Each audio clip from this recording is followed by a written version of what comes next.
रसिक प्रेक्षक हो, कवी बाबा बोरकर म्हणतात, कुठे ज्ञानेश्वर श्रेष्ठ, कुठे तुकाराम पवित्र, कुठे समर्थ धीरोदात्त संत सर्व. संत शब्दांचे नायक, संत अर्थांचे धुरंधर, एक शब्दांचा किंकर डफ्फर मी. आपण इतिहासात डोकवण्याचा प्रयत्न केला तर संत आणि महाराष्ट्र यांचे एक अद्वैत असे नाते आहे. महाराष्ट्राच्या जडणघडणीत संतांची फार मोठी भूमिका आहे. संत ही संकल्पनाच इतकी विशाल आणि प्रगाढ आहे की संपूर्ण जंगलाची लेखणी केली आणि समुद्राची शाई केली तरीही अपुरी पडेल. परंतु दोन ओळीत सांगायचं झालं तर असं म्हणता येईल, जगाच्या कल्याणात संतांच्या विभूती, देह कष्टविती परोपकारे. तसं पाहिलं तर आपल्या महाराष्ट्राला शेकडो वर्षांपूर्वीची संत परंपरा लाभलेली आहे. 12व्या शतकाच्या आरंभापासूनच सांस्कृतिक, सामाजिक आणि आध्यात्मिक प्रबोधनाला सुरुवात झाली आणि येथूनच अनेक महान संत उदयास आले. पवित्र ते कुळ, पावन तो देश, तेथे हरीचे दास जन्म घेती, या उक्तीप्रमाणे निवृत्तीनाथ, ज्ञानदेव, सोपानदेव, मुक्ताबाई, एकनाथ, नामदेव, तुकाराम अशा अनेक संतांनी या महाराष्ट्राच्या भूमीत जन्म घेतला आणि याच संत परंपरेतील वारकरी संप्रदायाची मुहूर्तमेढ रोवणारे महान संत म्हणजे ज्ञानोबा तुकाराम. आणि हेच ज्ञानोबा तुकाराम विशद करण्यासाठी आज मी आपल्या समोर उभी आहे. नमस्कार, मी स्पर्धक क्रमांक 12 विषय मांडते ज्ञानोबा तुकाराम. तसं पाहिलं तर ज्ञानोबा तुकाराम हा एक सामासिक शब्द आहे आणि मग आपल्याला प्रश्न पडतो की ज्ञानोबा तुकारामच का? तर या सामासिक शब्दात 12व्या शतकातील ज्ञानेश्वरांपासून ते 16व्या शतकातील तुकारामांपर्यंतच्या सर्व संतांचं साहित्य, कार्य व विचार सामावलेले आहेत. संत बहिणाबाई म्हणतात, ज्ञानदेवे रचिला पाया, उभारिले देवालया, नामा तयाचा किंकर, त्याने केला हा विस्तार, जगन्नाथ जनार्दन एकनाथ, खांब दिला भागवत, तुका झाला शे कळस, भजन करा सावकाश. तसं पाहिलं तर ज्ञानोबा तुकाराम हे महाराष्ट्राचं अविनाशी सामर्थ्य आहे. जसं सूर्यापासून सूर्याचं तेज वेगळं केलं जाऊ शकत नाही, अगदी तसंच या महाराष्ट्राच्या जीवनधर्मापासून ज्ञानोबा तुकोबा यांची नावं वजा करता येणार नाही. वैश्विक तत्वज्ञानाचा, वैचारिक समतेचा आणि धार्मिक सुधारणेच्या चळवळीचा पाया रचण्याचं काम ज्ञानोबांनी केलं. जगातला हा पहिला माणूस ज्याने वैश्विक तत्वज्ञान या जगाला दिलं, ज्याचं नाव आहे पसायदान.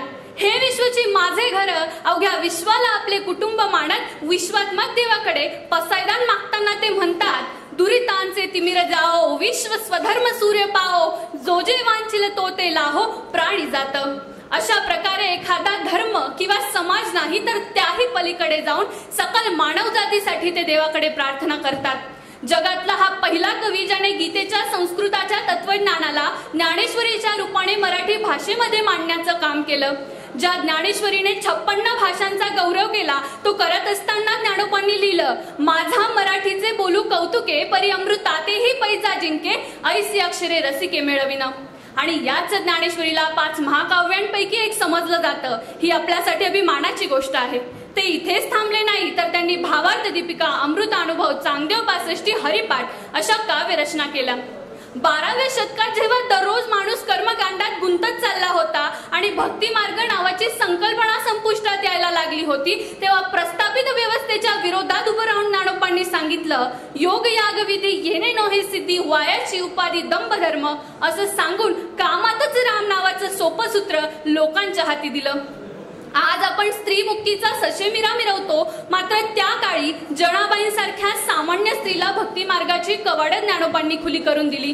तर संत एकनाथांनी दलिताचं बोर उचलून अस्पृश्यता, जातीभेद नष्ट करण्याचा प्रयत्न केला. तर नामदेवांनी यारे यारे लहान थोर, नारी आणि नर असं सांगत सर्व जाती जमातींच्या स्त्री पुरुषांना एकत्र करून त्यांच्या समतेची भावना निर्माण केली. तर संत सावतामाळींनी कांदा मुळा भाजी अवघी विठाई माझी असं सांगून कामातच राम असल्याचे पटवून दिले. अशा प्रकारे ज्ञानोबांनी घातलेल्या पायावर देवालय उभारण्याचं काम या संतांनी केलं आणि या देवालयावर आपल्या अलौकिक विचारांचा कळस चढवून खऱ्या अर्थाने तुकारामांनी परिपूर्णता प्राप्त करून दिली.